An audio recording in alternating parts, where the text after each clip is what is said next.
My name's Katherine Reynolds. I am the founder of Reynolds and Son Neon Incorporated in Oklahoma City.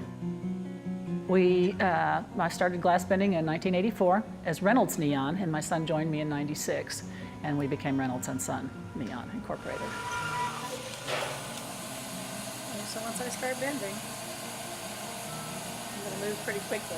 I found out I was an artist in Eureka Springs, Arkansas when we lived up there in the '70s, and I started making things out of found objects. Then I got a job in a stained glass studio up there, and I was pretty good at it. In 1978, my husband and my son and I came back from Eureka Springs, Arkansas, and I had been working in a stained glass studio in Eureka Springs. And February 1980, my husband passed away, suddenly. And so my son and I were on our own. And did stained glass for years, probably till about '83. Did the festivals, worked the Festival of the Arts, Paseo Festival. I did a lot of commission work mostly. And I'd been fascinated by neon. You know, it's the excitement of neon, and it's sexy and it's kind of dangerous, you know, and I think that was the draw, and I wanted to make some neon art. And the rest was history. I started on my pursuit to find someone to teach me.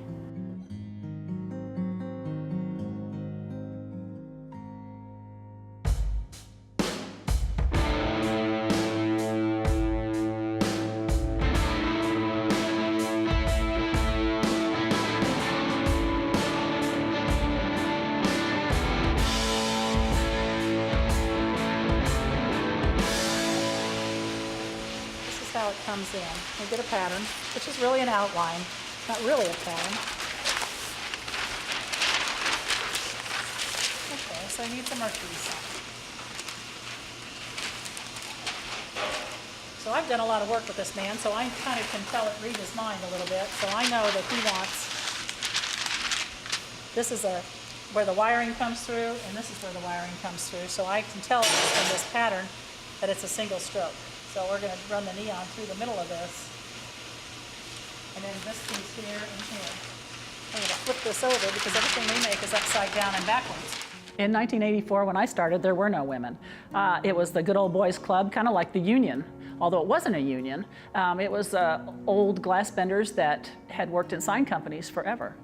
And I wanted to learn neon, so I had heard that there was there was a place in Florida that had a class.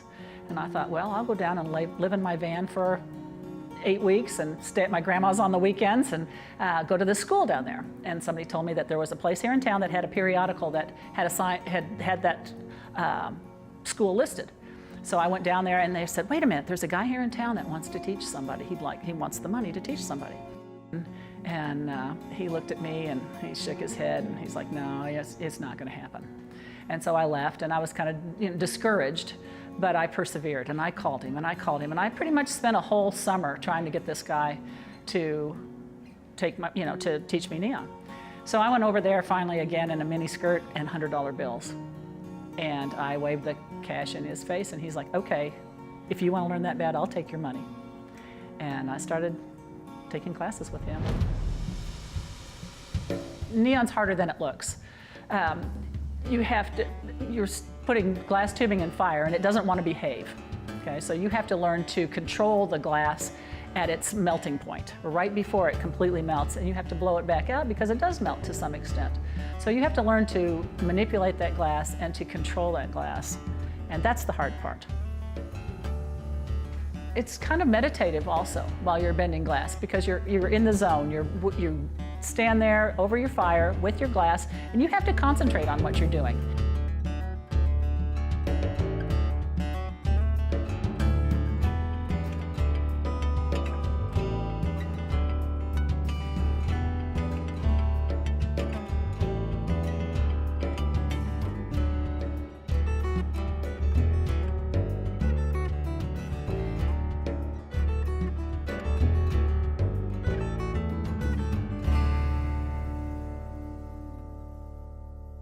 There are 5 rare gases that come out of our atmosphere.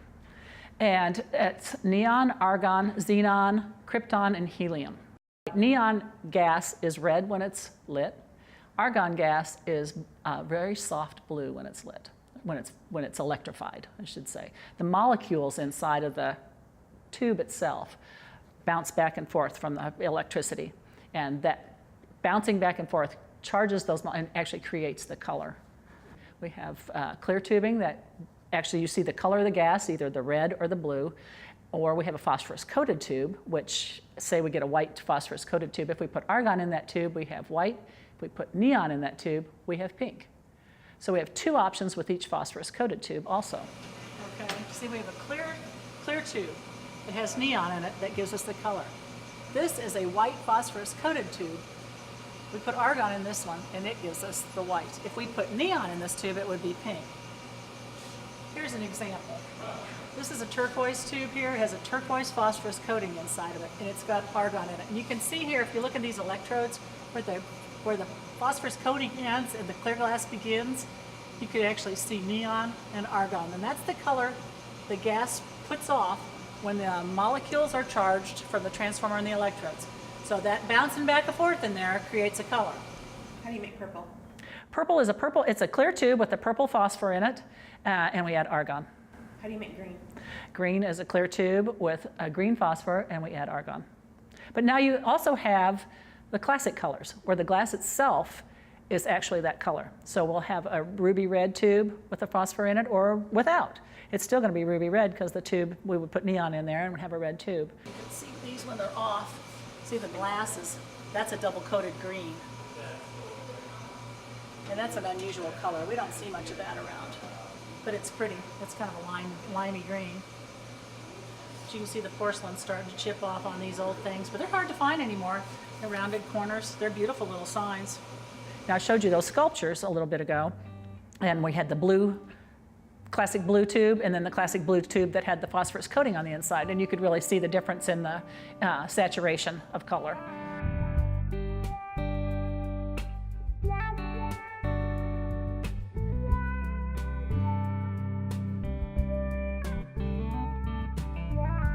Neon has to have a background. Otherwise, we call a skeleton neon, but you still have to mount it to the wall. You know, it's just a tube that is free floating otherwise. So what I like to do with neon is I have a design. You can use metal, you can use plastic, just really kind of anything that, any kind of media to hold the neon together or to hide the hardware, and use the neon as either an accent piece or as the piece itself. We have to do repairs every day. We have at least a couple that we do every morning. That's what we start our day off with, getting the service checks back out on the road, and then we go to our jobs. So some days, you know, if we have a hailstorm, we call that job security around here. Inside that sign can is all the hardware, all the wiring, everything that it takes to power the neon. We hook everything up ourselves. Yeah, it all has to have an electrical source of some kind, and that's what charges those molecules that create the color. I had no idea I was getting ready to have to learn all this stuff when I went and saw that little old man in Del City. I wanted to make the pretty art, and then I ended up learning all this also. But I learned this by myself. I had to figure it all out myself because he was gone by then. We're getting the humidity out, we're cleaning all the impurities out of the inside of this thing so it'll have a long life. So really you have to be part artist, part scientist, part glass bender, part electrician, part mechanic to do this job.